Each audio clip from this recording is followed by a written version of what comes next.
Hello, my name is Elizabeth Ailey. I am a Feng Shui consultant. I'm really glad that you're here, and today we're going to talk about the new energy shift that we'll be experiencing, and this is massive.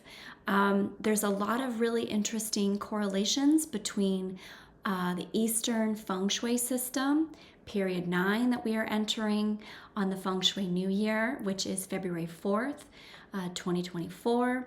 I'm also going to talk about the Chinese Lunar New Year, which is happening just right after, which happens on February 9th or 10th, depending on where you are in the world, because this is celebrating the new moon in Aquarius that happens at that time. Definitely need to talk about that. That's really interesting for this kickoff. And then the 20-year shift that we are going into with a period 9. So we haven't experienced this for quite a while. These are massive changes that are going to be happening with the energy. Different things that were auspicious in the past have changed. And so I want to make sure to go over that information with you guys as well. And then there was something that came into my attention from a Sean Chan. I believe his website is Master Sean Chan. And I thought this was really interesting because he did a blog post, and I want to give him credit for this, where he talked about he believes that period 9 actually began with the Saturn-Jupiter conjunction that happened December 21st, 2020. Yeah, I don't know if you guys remember any wild or crazy things, changes happening around that time. That's really interesting, right? And then something that I want to talk about is that, period 9, if we use the Feng Shui system of using this Feng Shui New Year, February 4th, 2024, and we align those two things, well, Pluto is going to be in Aquarius for 20 years in this same, time period. And that is massively transformational too. And if you know anything about numerology, Feng Shui, period 9, as well as, the Western tropical astrology side of it, Pluto is very much about death and rebirth, changing, burning down. Yeah, I don't want to say burning down, dramatic language, but large changes, right, that happen. And 9 is very much about completion. It is about endings. It's the ending before the rebirth. So I'm going to be going into all of this, the different, most important guas that I feel comfortable giving, generally speaking, to a general public. Feng Shui is very much a personalized science. So it's really important to, I think, look at your personalized energy, your actual space, that's the best way to get advice from someone like me. But we're going to go ahead and jump in, and I'm really excited. Okay, here we are. Okay, period 9, period of Li. It's a Li trigram. So we're going to talk about all of this in the system. And this beautiful image here is known as the Lo Shu, the magic square. And you'll notice that there's all these different dot points, and those correspond to the actual numbers. So like in the center, that cross is a 5. At the very bottom is a 1, at the very top is the 9, etc., etc. Okay, so we're entering period 9, which this is a 20-year shift. This is a big deal. This is going to be the energy of the phoenix for the next 20 years. And so what does the mythical bird of the phoenix mean? Most people know, it's, you can't burn a phoenix, it just regenerates itself like from the ashes. And so that's a really beautiful sign for period 9. It is very much about endings of things and the beginning of something new. And that is very much, from the ashes of your old life, something new is created, which is very beautiful. It's a nice metaphor. In Feng Shui, we have 4 animal archetypes for each of the cardinal directions. So cardinal direction being north, south, east, and west. And the phoenix is one of the mythical animals. The other one is the dragon. And the other two are animals that we've actually seen in the world, which is a tiger and a tortoise. All very important, but we're going to be focusing on the phoenix because that's the energy that we're going into for this year. And excuse me, for the next 20 years. So, what does this mean? Again, completions, new beginnings. Period 9, interestingly enough, is connected to technology because remember, fire is really the first technology. It can be, and I think this is an important allegory, technology can be beautiful, just like fire can be beautiful. And when we're able to know how to use it correctly, right? When we have temperance and control, having a candle, for example, keeps the dark away at night. Being able to harness it for our hearth and our home keeps us warm, and we're able to, use it to cook food. It's really important, helpful things. And yet, of course, if fire is not checked, it can burn down, an entire forest. And through, of course, those ashes, there is that is regenerative energy, right? It does feed the soil, but at the same time, if we could avoid burning down, that energy, metaphorically speaking, that would be ideal. And I think that's really something interesting to think about when we talk about technology, because it's such a beautiful thing. Like, I'm able to talk to you, to reach you today because of technology. We're able to connect this way, and of course, I think there's a lot of downside too. So in this period, that is going to amp up even more. And the other things that are going to be really important are, as far as like industry, are really media and art and these type of creative fields, which is beautiful. We're told that women are going to be in more leadership roles, and particularly older women. So actually, I qualify. When you're a middle-aged woman, this is supposed to be a really good time. So I guess I timed it well. So I've got that benefit. An interesting thing also is that this is said to be connected to, and this is two sides of a coin, right? But health areas in a period 9 to be aware of are things concerning the heart, eyes, blood, and mental health. So those are things to be really aware of in this period of time. And I am very hopeful that I'm just the forever optimist, and I'm just hopeful that we're able to um, have great, scientific breakthroughs in this area to help people be healthy in these areas. And these are important things to be aware of in this period. Okay. So period 9, I talked about this. It coincides with, Pluto and the Pluto transit in Aquarius in Western tropical astrology, which, Aquarius, if you know anything about that energy, is very much about the technology. It's very much about how, like, the internet is the perfect example of Aquarius energy because it connects people, right? And yet it's also kind of distant. We're kind of far away from each other. That's very much an Aquarius energy. So I think that's going to be very interesting as well. So what is a period 9? I did want to touch on this because I think this is important to understand. So again, it begins, according to some people, it begins on the new year, February 4th, 2024. I think it's really interesting how Pluto does align up with the Aquarius. I know I mentioned in the intro, Master Sean Chan's thoughts on that, having to do with the conjunction with Saturn and Jupiter, which did happen in 2020. And then it won't happen again until 2040. So that's very interesting. And just for some reference there, Jupiter is very important in the Eastern system as well. I know in the Western tropical system, it's just as important.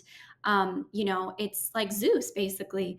Jupiter is seen as, the great benefic. And but it's even more emphasized and tracked in the Eastern system, arguably.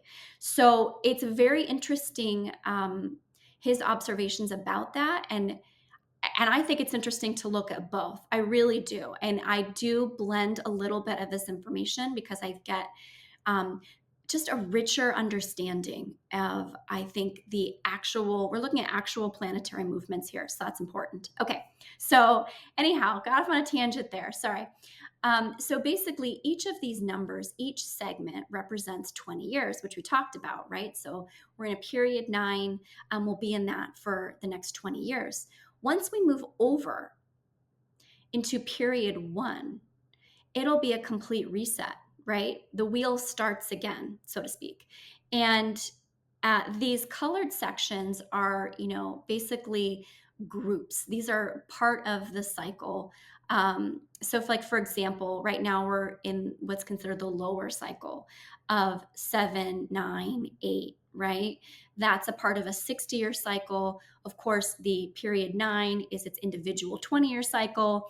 And then the entire thing, 180-year great cycle that we have, is what is really one of the big wheels that we're looking at for massive energy shifts. So this really, period 9 is a really big deal. This is a big deal. And, and then when we transition to period 1, that's going to be really kind of the upper cycle beginning. So something hopefully carrying on the beneficial things from this last great cycle and transforming them for the benefit of everyone. Of course, that's the hope, right? Okay. Okay, 2024 is the Wood Dragon, and that begins on the Chinese Lunar New Year, which begins on February 10th. At 2024, again, it could be February 9th, depending on kind of where you are in the world. So we're looking at this new moon in Aquarius at 20 degrees, 41 minutes. This is a very auspicious start, I think, to a period 9. And I think we need some positive information. So let's talk about it. A dragon is considered the luckiest Chinese zodiac sign. Everyone wants to have a dragon baby. It's a thing. Especially during the Chinese Lunar New Year, like, that's very auspicious to have a baby born on a new year, and to have it be a dragon. Why is a dragon considered lucky? Well, they're born leaders. They have all of the skills. If you see a dragon, you're like, okay, yeah, you're probably going to do pretty good, right? They're usually very confident, and they take action. They're go-getters. I also think of dragon people as very compassionate. And one of the reasons I think that is that if you know the story about how the Chinese animal order, this zodiac order, came about. So it's, of course, a legend, right? But essentially, the great emperor got all the animals together and said, okay, we're doing this animal zodiac thing. It's going to be a race, and whoever finishes the race first, will be in position 1, and then we'll go all the way around to 12, right? So it's that perfect, again, as a zodiac. And everyone's looking around and they're like, well, dragon's clearly going to win. This doesn't seem like a fair fight. But when the race happened, dragon wasn't in the first position. And actually, the reason why is because, dragon's cruising along. He's clearly going to win. And he hears the cries of a local village that need assistance. They need rains. They need help. And the dragon goes, I'm going to go help these people. Doesn't finish the race first to go help people, helps the local people, and they're so very thankful, saves the town, right? And then finishes the race. And so I think that's a really interesting thing. And I think that it denotes not just dragon people, but how this is an important year to really be of service. Like, how are we of service to our fellow human, and that's also very much an Aquarius energy. Let's be nice. Let's be kind. There's positive things that we can do here. And the beautiful side of being human, right? Let's not lose that. So I know we've been through a really hard couple last years, and I think it's just really important to keep that in mind. Okay. So, if you are a dragon person, if you're born in the year of the dragon, it is said to be a massive reset for you because this is resetting the wheel. And I have read very extensively on this. People have very different opinions about what it means. So, you may read that there could be some challenges that happened if you're a year of the dragon person. And the truth is, in my practice working with clients, I ask people about, when they've had their zodiac year and like, you know, tell me a little bit about like your experience. And generally speaking, people, yes, note that there were challenges, but the biggest thing is that they were able to meet them and it was like life changing for them. So, what I think is much more important is to look at, the last time we had a year of the dragon, like 2012. What happened? What happened in your life, and really take a look at that because I think that gives you some really rich information. And one of the reasons I say that too is that so the dragon is, you can see, in opposition or a clash with the year of the dog people. And I'm a year of the dog, where are my bitches? We're a very friendly sign. And when I look back at 2012, beautiful things happened in my life. Beautiful, life-changing things happened in my life in that year. So it wasn't a negative year for me. And yes, there were challenges, there were things I had to work through, but it was a very positive year. So I wanted to make sure to give you guys that kind of information because I think that's important. I'm not here to fear monger and say you must wear a bracelet or you know what I mean, like that type of thing. So the other people that should be aware are ox or goat people. Sheep and goat, there's like the same animal basically. And they are technically in a side clash. And so it's just kind of like a mixed energy. It doesn't necessarily, again, none of this has to be seen as negative. I don't want anyone to see that as negative, but these are just things to be aware of. There are, of course, things you can do in your house if you have these positions of a dragon, a dog, an ox, or a goat. And we can talk a little bit about that. I prefer to really look personally at your information in order to give a full analysis because, again, like me as a dog person, well, the year of the dragon for me, my Jupiter is in the ninth house, which is so again, I'm mixing a little bit here, right? And the ninth house in the Western tropical astrology is the luckiest house. I mean, I was extremely lucky in 2012, so I'm just hoping I'm hoping that it continues to be good energy. I'll report back next year. And please let me know if you have, in the comments, if you've experienced anything like that. Okay, so the 2024 flying star information. So this is really interesting. This is very important. These are the important favorable or timely numbers in period 9. It is 1, which is going to be in the east this year. It is 2, which is going to be in the southeast, which is wealth and prosperity. I didn't say, but as you can see on here, community and family is the east gua. And then relationships, love and relationship, marriage, 9, very positive. And these are the annual numbers, guys. So this is why I don't, in my videos, don't typically talk about like how to activate and work with them, because each home is unique. Each home has its own chart. Yes, all of these guas, everyone has a southwest corner of their room. Everybody has this energy space, but what we don't know are your permanent numbers. And so those numbers are really, you have to have someone do it for you and that understands what they're doing. Because essentially, each of these guas has multiple numbers. The 2 permanent ones combine with the annual information to really tell us what's going on there. So 9 is really positive. Again, it's the fire energy, and it's a booster. So let's hope, and if you don't know, you can get a consultation, but it's a booster energy of whatever you have going on here. And this helps you work with that energy. And if you're familiar from years past, watching these videos or with Feng Shui.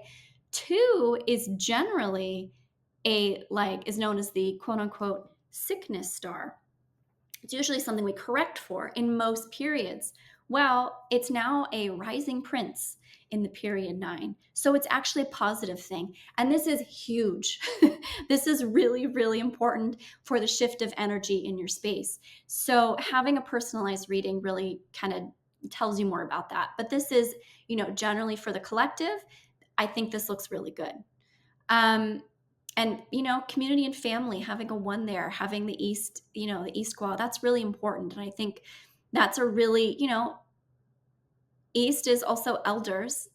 And when you look at the connection between southwest, which is love and relationship, and family and community, like these are important things that I think are really important to, again, focus on.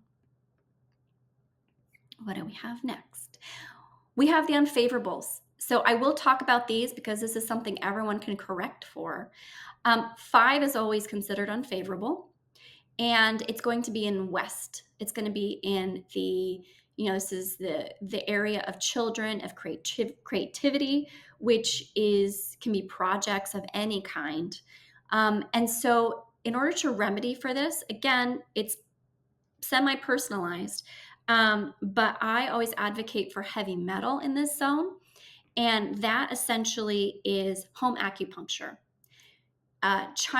Traditional Chinese medicine and Feng Shui have the exact same root.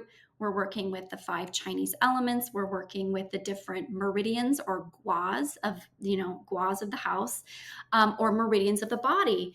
And if you go to a Chinese doctor or an acupuncturist, that is one of the tools they're going to do. They're going to perhaps give you some herbs to work with, maybe some wood energy in your body or fire energy or things like that, moxa, things like that.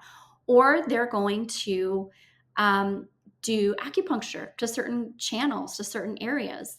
And just like Feng Shui, and Chinese medicine, there are different schools of thought and different ways, like different types of acupuncturists, etc.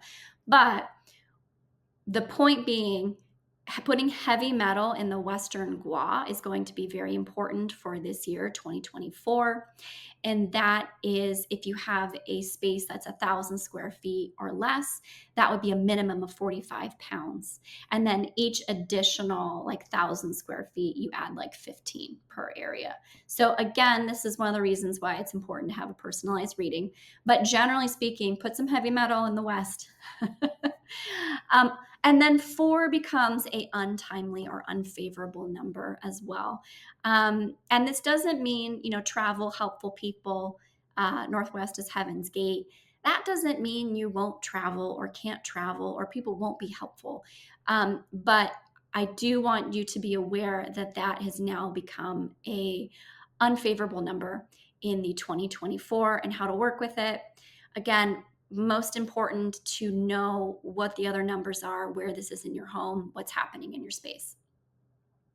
Okay, Grand Duke Jupiter is going to be, the Emperor is going into Southeast. He's going to be with the 2, and but 2 is a rising prince, so that's actually quite nice. This is again wealth and prosperity. And your Southeast area of your home, for the Grand Duke Jupiter, here are the main important things to know. Generally speaking, we say don't face that direction for more than 2 hours. You're not always able to get out your compass and be like, oh, make sure I'm not facing, southeast. Maybe you are. There is an app on your phone. You could try that. But it's just saying for a very long period of time, it's not ideal to face that direction, even if that's one of your best directions. And the reason is, this is like when the Emperor comes to visit, basically. So you just want to keep that space clean and clear. And if you had the queen or king coming to your house, you wouldn't, take them to a dirty room with trash, right? So that's essentially the way to work with that, generally speaking. And I am going to mention the 3 Shahs, just so you know where they are. No, I'm not going to talk about them here too in depth, because just kind of like the 3 and 7, these are minor energies that may or may not activate unless there's something going on outside of the house, like a poison arrow, renovations in this area, just to have a little bit of caution. Like, nothing, if you have to do something, you have to do something. But just letting you know that these three Shahs are going to be in the Southwest area. And yeah, just kind of the same principles that we talked about with Grand Duke Jupiter. Just keep these areas clean. This is, I'm a Feng Shui consultant. You're supposed to sweep your floors and make your bed. And, if you continue to do those very basic things in your space, and watch out for any poison arrows or things like that, I think generally speaking, you should be fine. Okay, well, that has been the reading. And so thank you so much for watching. If you're interested in a personal reading, of course, there's a link below in order to, do that with me. I really enjoy working with people. So thank you so much for your time. And if you're not able to, that's fine. If you liked this video, please like and subscribe. Of course, that helps the algorithm, yada, yada, yada. You know the drill. So thank you so much. I hope you have a very blessed 2024. I hope you have a blessed period 9. And yeah, I'll see you next year, guys, or maybe in person. Bye.